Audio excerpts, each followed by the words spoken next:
Hello guys, welcome back to my channel. তো আজকে আমরা অনেক দিন পরেই চলে এসেছি। তো গাইস, আমি আগের ভিডিওতে বলেছিলাম আমি ভীষণ অসুস্থ ছিলাম, তো তার কারণে আমি পুজোতে এবার যেতেই পারিনি। এখনও আমি অসুস্থ, মোটামুটি কিছুটা সুস্থ হয়েছি, যেমন এখন আমার কাশিটা রয়ে গেছে। তো গাইস, আমরা আজকে ছিল নবমী, আজকে ছিল না, এখনও আছে নবমী। তো আমি তো এতদিন পুজো দেখতে পারিনি, তার কারণ হচ্ছে আমি অসুস্থ ছিলাম, এখনও মোটামুটি অসুস্থই, তো তার জন্য যেতে পারিনি। কিন্তু আজকে একটু সুস্থ বোধ করার কারণে তো ভাবলাম যাই। আর যদিও আমার যাওয়ার ইচ্ছে ছিল না, কিন্তু আমার হাজব্যান্ডের কথা ভেবে যেতে হয়েছে। তো গাইস, আজকে আমরা গিয়েছিলাম একটু এখানে সামনে আমাদের খোয়াই কিছু পুজো দেখে এলাম। তো দেখুন, আমি এখনও সাজগুজু অবস্থায় বসে আছি।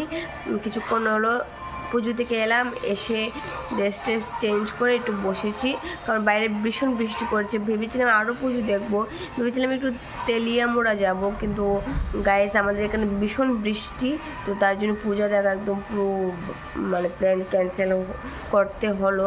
তার কারণ হচ্ছে এত বৃষ্টির মধ্যে যাওয়াটা পসিবল নয়। আর তাছাড়া এদিকে এবার পুজোতে কী হয়েছে জানি না, সবাইয়ের অসুখ, তাছাড়া বৃষ্টি, মানুষ কীভাবে পুজো দেখবে আমি বুঝতেই পারছি না। আমি তো অসুস্থ ছিলাম, তাই বুঝিনি। তো গাইস, আমি কয়েকটা পুজো দেখেছি, তো সেই সেই মণ্ডপগুলি আপনাদের সাথে শেয়ার করব।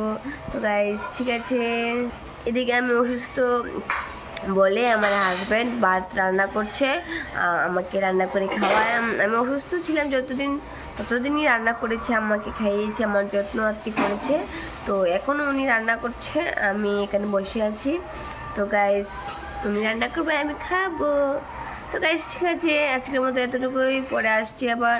আর আজকে যেহেতু আমি একটু সুস্থ হয়েছি, তাহলে কালকে থেকে আবার রোজ ডেলি ভিডিও দেওয়া হবে। এতদিন আমি অসুস্থ ছিলাম, তো তার কারণে ভিডিও দেওয়া হয়নি। কারণ আমার হাজব্যান্ড ভিডিও উনি চাইলে দিতে পারতেন, কিন্তু উনি দেয়নি, উনি অলস প্রকৃতির। তো তার জন্য। তো ঠিক আছে গাইস, আজকের মতো এতটুকু।